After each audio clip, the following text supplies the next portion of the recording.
তামাক খাত দেশের রাজস্ব আয়ের অন্যতম বড় উৎস।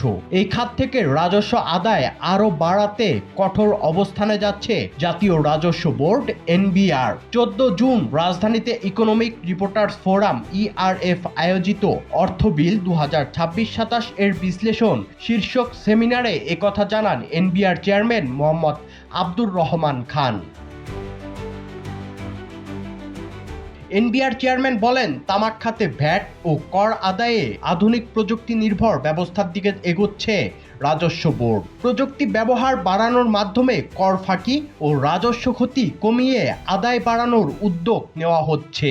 প্রথমে টোবাকো ইন্ডাস্ট্রিগুলো দিয়ে শুরু করবো। সেখানে স্ট্যাম্পটা আছে, এই স্ট্যাম্পের মধ্যে একটা কোড তৈরি করব, এআর কোড বা কিউআর কোডের থেকে পরের জেনারেশন হচ্ছে এআর কোড, এবং এটা ইজিলি আপনারা যে কোনো কনজিউমার, যে কোনো নাগরিক এটা দেখতে পারবেন যে এই প্রোডাক্টের উপর ভ্যাট দিয়ে বের হয়েছে কিনা।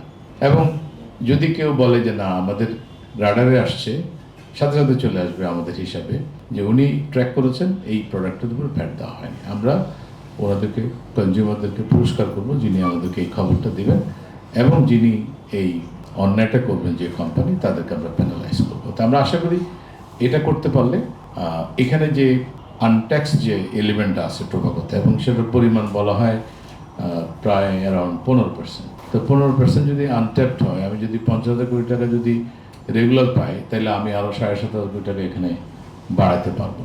সেমিনারে তিনি আরও জানান, 2026-27 অর্থ বছরের বাজেটে কালো টাকা সাদা করার কোনো সুযোগ রাখা হয়নি। গতবার আপনারা খেয়াল করেছেন যে আমরা একটা বিধান এনেছিলাম শুরুতে, যারা বিশেষ করে বাড়ি বানাবে বা ফ্ল্যাট কিনবে তারা একটা পার স্কোয়ার ফিট হিসাব করে টাকা দিলে এটা অ্যাকসেপ্টেড হবে। এটা কিন্তু পরবর্তীতে বাদ হয়ে গেছে গত বছরই, যখন বলা হলো যে কালো টাকাকে উৎসাহিত করা হচ্ছে। আমাদের বর্তমান গণতান্ত্রিক সরকার ওই স্পিরিটটাকে ধারণ করে প্রথমেই বলেছে কোনো ব্ল্যাক মানি, কোনো প্রভিশন থাকবে না। রাজস্ব আদায় বাড়ানোর ক্ষেত্রে সবচেয়ে বড় চ্যালেঞ্জগুলোর একটি হলো রেভিনিউ লিকেজ বা রাজস্ব ফাঁকি। এনবিআর চেয়ারম্যান বলেন, রাজস্ব ব্যবস্থার বিভিন্ন স্তরে ফাঁকফোকর বন্ধ করা গেলে সরকারের আয় উল্লেখযোগ্য হারে বাড়ানো সম্ভব। ভেরি রিসেন্টলি আমাদের একটা অপারেশন আজকে সকালবেলায় শেষ হলো।